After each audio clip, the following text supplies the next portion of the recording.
And many congratulations to the winners.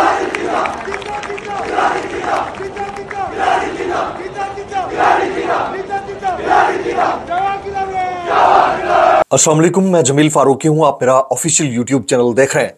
तमाम तारीफ़ें उस ज़ात पाक के लिए जो हमारी शहरत से भी करीब है और हमारी हर आने जाने वाली सांस के बीच में होने वाली मामूली सी जुम्बिश को भी बखूबी जानता है।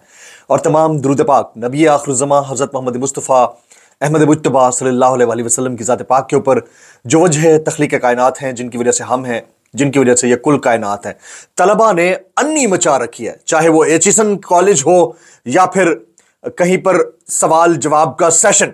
जो वो सवाल कर देते हैं, जो नारे वो लगा देते हैं, अल अमान अल हफीज, सामने वाले इधर उधर हो जाते हैं। कुछ ऐसा ही वाकया मैडम चीफ मिनिस्टर साहिबा के साथ भी रिपोर्टेडली सामने आया है। जो रिपोर्टर हजरात बता रहे हैं वो वाकया क्या है वो आपके साथ शेयर करूंगा। दूसरा, आज सुपर संडे है। इमरान खान साहब की कॉल के ऊपर आज एहतजाज शुरू हो चुका है। सुबह से ही लोग मुख्तलिफ टोलियों में अपने इलाकों से निकल चुके हैं। कुछ जगहों के ऊपर जो एग्जैक्ट टाइम है दोपहर 2 बजे का दिया गया, जिस वक्त आप जो व्लॉग देख रहे होंगे उस वक्त बाकायदा तौर पर वीडियोस आना शुरू हो गई होंगी। वो डिटेल्स क्या है वो आपके साथ शेयर करूंगा। अली अमीन गंडापुर साहब ने एक और बड़ा फैसला लिया। वो फैसला क्या है, वो फैसला किस मनसब के हलफ उठाने के हवाले से उसमें शिरकत ना करने का है, वो भी थोड़ी देर में मैंने आपके साथ डिटेल में शेयर करना है। इसके अलावा गैलप पाकिस्तान का एक नया सर्वे आया है। उस सर्वे में जो तफसीलात आई हैं वो इंतहाई होशरुबा है। गो कि उस सर्वे से मैं किसी हद तक इत्तेफाक नहीं करता। बहुत कम टर्न आउट बताया गया है, लेकिन मेरे मुताबिक या मेरे अंदाजे के मुताबिक उससे कहीं ज्यादा टर्न आउट था। ये इस तरह के सर्वेज किसी हद तक मैनेज्ड होते हैं, लेकिन फिर भी एटलीस्ट उन्होंने सच तो बोला। वो सच क्या है वो डिटेल्स आपके साथ शेयर करूंगा। इसके अलावा एक इनसाइडर है, आप कहते हैं ना कि प्रेडिक्शन जरूर किया करें। इनसाइडर आगे क्या होने जा रहा है वो कुछ डिटेल्स मैंने अपने इनसाइट से और इनसाइड सोर्सेज से ली हैं। वो क्या है वो आपके साथ शेयर करूंगा। इसलिए गुजारिश है कि आपने वीडियो को पहले मिनट से आखिरी मिनट तक देखना है। एक और गुजारिश है कि अगर आपने चैनल अभी तक सब्सक्राइब नहीं किया सब्सक्राइब कीजिए। बेल आइकन यानी घंटा या घंटी अपने अंगूठे, उंगली या साथ रख के डंडे से दबा दीजिएगा ताकि तमाम तर नोटिफिकेशन आप तक पहुंचते रहें। टॉप स्टोरी वन ये है कि एचिसन कॉलेज में एक तकरीब हो रही थी और उस तकरीब में मदऊ किया जा रहा था मैडम चीफ मिनिस्टर को। ये रिपोर्टेडली वहां के जो रिपोर्टर्स हैं वो बताते हैं, वो ज्यादा इनसाइड स्टोरी रखते हैं, तो वो बताते हैं कि मैडम चीफ मिनिस्टर को इनवाइट किया गया था, मरियम नवाज साहिबा को, लेकिन जो एजिटेशन और एंगर था स्टूडेंट्स का उसको गेज करते हुए वहां की जो प्रिंसिपल हैं उन्होंने ये रिक्वेस्ट की मैडम साहिबा से कि आप तशरीफ ना लाएं क्योंकि हालात ठीक नहीं है। लोग जो है यहाँ पर तरह तरह के नारे कसेंगे, चाहे वो वालिदैन हों या बच्चे हों, क्योंकि पेरेंट्स टीचर मीट टाइप की कोई गैदरिंग थी, तो उसमें स्टूडेंट्स भी मौजूद थे। न्याजी बाजी ले गया के जो नारे लगना शुरू हुए हैं, शुरू में आपने वीडियो मुलाजा कर रही होगी, अन्नी मचा दी है। जब ये तमाम तर मालूमात मैडम साहिबा तक पहुंची हैं कि हालात ज्यादा बेहतर नहीं है, तो इत्तलात के मुताबिक, अनकन्फर्म्ड सोर्सेज के मुताबिक मैडम साहिबा ने अपना ये वाला विजिट कैंसिल कर दिया, या उन्हें ये वाला विजिट कैंसिल करना पड़ा just because of the agitating situation with in the college university. तो उस वजह से जो है मैडम साहिबा वहां ना पहुंच पाई। तो एचिसन एवरीबडी नोज के it belongs to Imran Khan. कुछ और लोग भी वहां से पढ़े हैं, बड़ी बड़ी शख्सियात वहां से पढ़ी हैं, लेकिन Imran Khan is one of them. और इमरान खान क्योंकि पाकिस्तान के प्राइम मिनिस्टर रहे हैं तो इसलिए उनका अपना एक कैरिज्मा है। अभी तक की जो तातरीन है वो ये है, और ये वाली जो सोशल मीडिया के ऊपर वीडियो है ये वायरल चल रही है। कल रात से आप देख रहे होंगे मुख्तलिफ सोशल मीडिया साइट्स के ऊपर बहुत वायरल चल रही है, और इसके ऊपर क्वेश्चन भी हो रहा है। हो सकता है कि जो एजिसन कॉलेज की प्रिंसिपल हैं उनको ओहदे से हटा दिया जाए, जो उनके जो प्रिंसिपल है उनको ओहदे से हटा दिया जाए, ये भी हो सकता है। पाकिस्तान में कुछ भी हो सकता है। बहरहाल अभी तक की अपडेट जो थी वो क्योंकि सुपर वायरल स्टोरी है तो आपके सामने रखनी थी। ये सोशल मीडिया के ऊपर बहुत वायरल हो रही है। Second top lead of the day आज सुपर संडे है। सुपर संडे यानी आज के रोज इमरान खान साहब ने, यानी 10 तारीख की इमरान साहब ने कॉल दी थी। जी हाँ, 10 मार्च की इमरान खान साहब ने कॉल दी थी। उन्होंने कहा था कि तमाम जो पाकिस्तानी हैं वो धांधली के खिलाफ, धांधली ज़दा नताइज के खिलाफ सड़कों पर निकले। अभी तक की जो अपडेट्स हैं उसके मुताबिक मुख्तलिफ इलाकों से टोलियों की शक्ल में लोग निकल रहे हैं।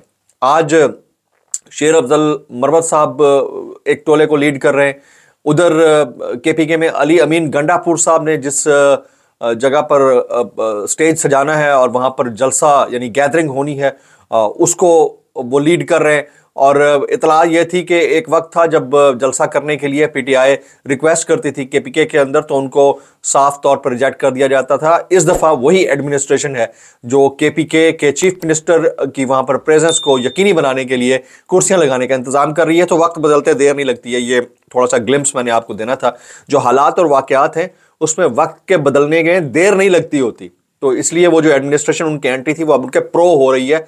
तो ये अब तक की अपडेट ये है कि लोग निकल रहे हैं। जिस वक्त आप ये व्लॉग देख रहे होंगे हो सकता है इसके अंदर थोड़ी बहुत तब्दीली आ चुकी हो, आगे मामला जो हैं वो डिफरेंट हो चुके हों।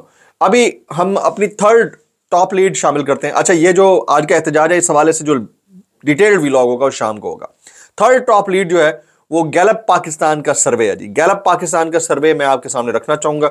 गैलप पाकिस्तान के तारीन सर्वे के मुताबिक तालीम याफ्ता नौजवानों में तहरीक इंसाफ, जबकि नाख्वानदा यानी uneducated and middle pass voters जिन्होंने 8 जमात जिन्होंने पढ़ा हुआ है उसमें नून लीग और पीपल्स पार्टी को ज्यादा हिमायत मिली है। तो गैलप पाकिस्तान का जो सर्वे है ये अपनी अहमियत रखता है, इसको आप किसी तौर इग्नोर नहीं कर सकते। लेकिन एक चीज इसकी जो है वो ज्यादा इंपॉर्टेंट है, वो ये कि इस तरह के surveys mostly little bit managed होते हैं, इसलिए उनके अंदर से कुछ ज्यादा आप अच्छाई की तवक्को नहीं रखते, लेकिन वो फिर भी एक एंगल सच्चाई का दे जाते हैं। अब सुनिएगा, सर्वे के मुताबिक बैचलर्स और मास्टर्स डिग्री रखने वालों में 35% PTI के वोटर, नून लीग को 15% और 10% ने पीपल्स पार्टी को वोट देने का कहा। उधर नाखानदा अफराद में नून लीग, नाखानदा यानी अनक्वालिफाइड अफराद में नून लीग और पीपल्स पार्टी का वोट बैंक ज्यादा नजर आया। मुझे तो उधर भी नजर नहीं आता, बिल्कुल जो हालात बने हुए हैं। 29% ने नून लीग और 23% ने पीपल्स पार्टी को वोट दिया, जबकि PTI 21% नाख्वानदा अफराद का वोट हासिल कर सकी। जो मेरे पास डिटेल्स हैं उसके मुताबिक तो आपके जो रेटिंग मीटर्स हैं ना, जो परसेंटेजेस हैं उस तक को वो फाड़ जाएगा। ये बस इस तरह के सर्वे ऐसे ही हुआ करते हैं। सर्वे के मुताबिक मिडिल क्लास अफराद में 31% वोटर्स नून लीग के साथ, जबकि 26% ने PTI और 15% ने पीपल्स पार्टी को वोट दिया। तो ये गैलप पाकिस्तान का सर्वे है। इस सर्वे की डिटेल्स आपके साथ शेयर करना बहुत जरूरी थी। अच्छा जी, अब fourth top lead of the day वो ये है कि अली अमीन गंडापुर साहब CM खैबर पख्तूनख्वा जब मियां शहबाज शरीफ साहब और उनके साथ जाने वाला वफ्द KPK पहुंचा तो उधर भी उन्होंने बतौर चीफ मिनिस्टर KPK मियां शहबाज शरीफ साहब को रिसीव नहीं किया, ना ही उनके किसी मीटिंग में पार्टिसिपेट किया है। तो उन्होंने बिल्कुल फुल थ्रॉटल शटअप कॉल दी थी। तो अभी आज की जो अपडेट है कि आज वैसे जिस वक्त आप ये ब्लॉग देख रहे होंगे हो सकता है उस वक्त तक के सारा एहतमाम हो चुका हो। आज नौचुंतखब सदर पाकिस्तान जनाब आसिफ अली जरदारी साहब की तकरीब हल्फ बरदारी है, और इस तकरीब में चारों सूबों के जो सूबाई रिप्रेजेंटेटिव्स होते हैं यानी चीफ एग्जीक्यूटिव्स होते हैं, यानी चीफ मिनिस्टर्स और गवर्नर्स की मौजूदगी प्लस आर्मी के जो हुक्काम हैं और सिविल हुक्काम हैं उनकी मौजूदगी बड़ी ज़रूरी होती है। तो अली अमीन गंडापुर साहब ने इस इवेंट में शिरकत से इनकार कर दिया है। तो आज की जो तकरीब, जिस वक्त आप ये व्लॉग देख रहे होंगे हो सकता है हो चुकी हो उस वक्त तक, आज की जो तकरीब है वो अली अमीन गंडापुर यानी CM KPK के बगैर मुनक़िद की जा रही है। और अली अमीन गंडापुर ने सिर्फ एक बात की वजह से इनकार किया है, वो डिटेल भी मैं आपके साथ शेयर कर दूंगा। उन्होंने इमरान खान साहब के उस पॉइंट की तर्जुमानी की है जिसमें उन्होंने कहा था कि मैंने चोरों और लुटेरों के साथ नहीं बैठना।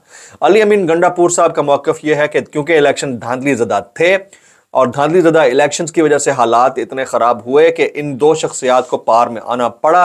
तो अली अमीन गंडापुर साहब कन्विंस्ड है कि ये वाली हुकूमत चलने के लायक हुकूमत नहीं है, इसलिए वो इस हुकूमत के बड़ों के साथ बैठने को तैयार नहीं है। अच्छा, एक सेंटिमेंट ये है जो अली मोहम्मद खान साहब की सूरत में हमारे सामने पहुंचता है। वो कहते हैं कि जरदारी साहब भी लीडर हैं और नवाज शरीफ साहब भी लीडर हैं, जिसको बड़ा डिस्करेज किया गया, सोशल मीडिया पर बड़ी तनकीद हुई। और एक है अली अमीन गंडापुर। दो अदद अली साहिबान की कहानी है। अली अमीन गंडापुर ने अपने कायद के विजन को मद्देनजर रखते हुए साफ साफ इनकार कर दिया किसी तरह की भी पार्टिसिपेशन से। तो इसके ऊपर आप कोई अगर कमेंट करना चाहें तो कमेंट बॉक्स में अली अमीन गंडापुर की इस मामले के ऊपर कमेंट कर सकते हैं। अच्छा जी, फस्तायत के नए दौर का आगाज होने वाला है। ये फस्तायत का नया दौर क्या है, ये मैं आपके साथ डिटेल में जरा बात करूंगा। देखें, एक दौर हमने गुज़िश्ता 16 माह का गुजारा, जो जिसमें शहबाज शरीफ साहब जो थे वो वज़ीर आज़म थे और जिसमें आरिफ अलवी साहब सदर पाकिस्तान थे। वैसे मुझे सुनने में आया कि आरिफ अलवी साहब मुल्क से बाहर चले गए हैं सदारत का ओहदा ख़त्म होते ही। तो मेरे पास ये कंफर्म्ड स्टोरी नहीं है, अनकन्फर्म्ड है, इसको भी कंफर्म करना है मैंने कहीं से। कल रात से सोशल मीडिया के ऊपर बहुत चल रहा है। तो शहबाज शरीफ साहब उसमें वज़ीर आज़म थे, वज़ीर दाखिला राना सनाउल्लाह साहब थे। इसके अलावा जो आपके वज़ीर इत्तलात थी मरियम औरंगज़ेब साहिबा थी, और फिर गवर्नर्स और सूबे के अंदर निगरां जो वज़ीर आला थे वो पंजाब में मोहसिन नकवी साहब थे। अब इस काबीना के अंदर आपको कुछ चेहरे वही मिलेंगे, मुश्तरक चेहरे मिलेंगे। मोहसिन नकवी साहब, जलील अब्बास जिलानी और शमशाद अख्तर, इनको भी कैबिनेट में यानी फेडरल कैबिनेट में शामिल करने का फैसला किया गया अभी तक की जो इत्तलात हैं। तो उसमें जो मोहसिन नकवी साहब हैं उनको इंतहाई अहम कलमदान दिया जा रहा है और वो है वजारत दाखिला का कलमदान। अब वजारत दाखिला का कलमदान जिस शख्सियत के पास है, ये वही शख्सियत है जिन्होंने जब पंजाब के वज़ीर आला थे निगरां, उस वक्त जो पंजाब में हुआ है वो सबको पता है। इसमें तो दूसरी ओपिनियन ही नहीं है ना कि कोई इसके ऊपर यह कह सके कि हालात किस तरफ जा रहे थे या किस तरफ नहीं जा रहे थे। लेकिन इस सारी सूरत हाल के अंदर एक बात बड़ी वाज़ेह है कि पाकिस्तान तहरीक इंसाफ ने जो फस्तायत का 16 माह का वो दौर और बशमूल ये 2 साल का पीरियड गुजारा है, या फिर सहाफ़ियों ने उस फस्तायत को बर्दाश्त किया है, वो एक छोटा सा थिन थ्रेड था, ग्लिम्स था। अब कुछ लोग कहते हैं कि जमील फारूकी साहब आप मायूस बड़ा करते हैं।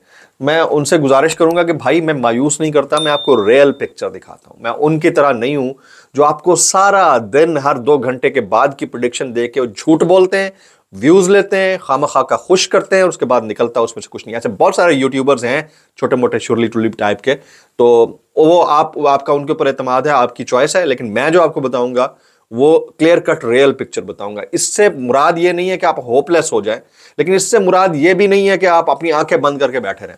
तो असल मकसद ये है कि आप विजिलेंट हो जाएं। विजिलेंट होने का जो मामला है वो ये है कि ये जो पीरियड आप देख रहे हैं ना, अभी 8 फरवरी से लेकर तकरीबन कोई जून तक का पीरियड जो है, जून जुलाई यानी कि बजट तक का जो पीरियड है, इसको आप ब्रीदिंग पीरियड कह सकते हैं। ब्रीदिंग पीरियड, इसमें ब्रीदिंग स्पेस देकर ये बावर कराने की कोशिश की गई है अहले इल्म व अकल और दुनिया को कि हमारे यहाँ जो इंतखाबात हुए हैं बड़े लेवल्ड इंतखाबात हुए हैं, बैलेंस्ड इंतखाबात हुए हैं, फ्री एंड फेयर इंतखाबात हुए हैं और पब्लिक इसको एक्सेप्ट कर रही है। यही वजह है कि सरकारी टेलीविज़न के ऊपर दूसरी तरफ की तकारीर भी दिखाई जा रही हैं और उनको पूरा राइट दिया जा रहा है। और ये नारे मारने वाली बात, वरना जितने नारे अब ये लग रहे हैं, ये लग सकते थे, लगने का सोचा जा सकता था, तो मेरा नहीं ख्याल। तो इसको ज़रा अंडरस्टैंड करने की ज़रूरत है। तो ये ब्रीदिंग स्पेस होगा, ब्रीदिंग पीरियड हो सकता है इससे भी पहले शुरू हो जाए।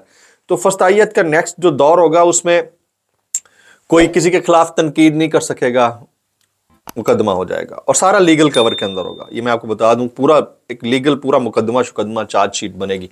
अच्छा, जो अरकान कौमी असम्बली सूबों से या फिर नेशनल असम्बली की सीट के ऊपर बैठे हैं और वो किसी भी तरह से हुकूमत की साइड नहीं ले पाएंगे और बबांगे दौल बोल रहे होंगे चंद एक को छोड़कर, इसमें भी बड़ी बायस्ड अप्रोच रखी गई है कि किसको छोड़ना है। मैं आपको बताऊं कि इसमें फिकही मसाइल भी हैं। मैं बड़ा इसको डिटेल्ड में पढ़ चुका हूं सिस्टम को कि कौन कौन खुलकर बोल रहा है, उसको कुछ नहीं कहा जा रहा। तो वो मैंने देखा है बड़े डिटेल में। तो इसके ऊपर तो मैं वक्त आने पे कभी बात करूंगा, क्योंकि मेरे पास पूरी इत्तलात हैं कि कहाँ क्या चल रहा है। खैर एनी हाउ, मैं ये बताना चाह रहा था कि उसमें जो नई सरकार के हक में बोल पाएंगे उनमें से बहुत सारों को मुकदमात के ज़ेर अताब लाकर उनको अंदर किया जाएगा। अक्सर मुकदमे पंजाब में बनेंगे, फिर फेडरल के अंदर भी बनेंगे, और फिर जब वो अंदर होंगे तो उनको नाअहल करार देते हुए उनकी जगह दोबारा बाईपोल्स होंगे, और फिर अपने मनपसंद लोग जो नून लीग के हैं या जो हुकूमत से वाबस्ता हैं वो लाए जाएंगे हुकूमत की जानिब से, और फिर इस तरह से सिस्टम को मजीद स्ट्रेंथन रखते हुए आगे चलाने की कोशिश की जाएगी। अच्छा जी, हुकूमत कितना अरसा चल सकती है? मैं ये पावर शेयरिंग को ट्राई या by balanced power sharing pattern कह सकता हूं। यानी हो सकता है 2.5 साल जो है वो शहबाज शरीफ साहब करें, 2.5 साल बिलावल आकर कर लें, या हो सकता है 3-2 का कोई आंकड़ा हो। बहरहाल ये 5 साल तो शहबाज शरीफ साहब पूरे नहीं करते, लेकिन जरदारी साहब 5 साल मुकम्मल करेंगे बतौर प्रेसिडेंट, और हो सकता है जरदारी साहब को ये लीवरेज दिया जाए कि अगले 5 साल भी ले जाओ। मैं आपको इसलिए बता रहा हूं क्योंकि ये इनसाइड है, बहुत बड़ी इनसाइड है। अब इसमें रोल क्या चीज अहम प्ले कर सकती है? अहम रोल ये प्ले हो सकता है कि अगर पब्लिक ने रिटेलिएट किया, in case of the retaliation of the public in thousands and millions, not in thousands but in millions, फिर हो सकता है कि मामला इस सिचुएशन से भी नेक्स्ट लेवल पे चला जाए और जो प्लान है वो चौपट हो जाए। तो प्लान तो खैर इंसान बनाता है, लेकिन अल्लाह का प्लान भी होता है, तो इससे मायूस होने वाली बात नहीं है। लेकिन ये रियल पिक्चर है, ट्रू पिक्चर, और मेरी इनसाइडर है और इनसाइट भी है, तो आप लोगों ने इस पे ऊपर मोहतात रहना है। अभी एक तालिब इल्म ने सवाल करके खड़का दिया फैसल करीम कुंडी को। वो कैसे खड़काया है? उन्होंने जो सुनाई है ना, मैं कहता हूं आज का नौजवान इसको सलाम पेश करना चाहिए। डरते डराते बिल्कुल नहीं है, हाँ निकलते भी नहीं है बाहर सड़कों के ऊपर उस तरह से जिस तरह निकलना चाहिए प्रोटेस्ट में, बट डरते डराते बिल्कुल नहीं। क्या सवाल किया? इस सवाल के साथ मैं आपको छोड़े जा रहा हूं। शुरू में आपने नारे सुन लिए, अब यह सवाल भी सुन लीजिएगा, अंदाजा किए कि हमारा तालिब इल्म कितना विजिलेंट है। आज के व्लॉग से इतना ही। सब्सक्राइब कीजिए, बेल आइकन कीजिए, दुआ में याद रखिएगा। अस्सलाम वालेकुम रहमतुल्लाहि व बरकातहू। सबसे पहले तो जो आप अभी हुकूमत में आए हैं वो मैंडेट पे डाका डाल के आए हैं, हम आपको आप हमारे हकीकी नुमाइंदे नहीं हैं, लेकिन फिर भी हुकूमत में आ भी गए हैं। हम पिछले 30 सालों से देख रहे हैं कि आपकी पार्टी और नून लीग आपस में अदला बदला खेल रहे हैं। एक आध कैंडिडेट पे डाका डाल के, तो आप ऐसा कौन सा तीर मार लेंगे कि आपने जो 30 साल में नहीं मारा?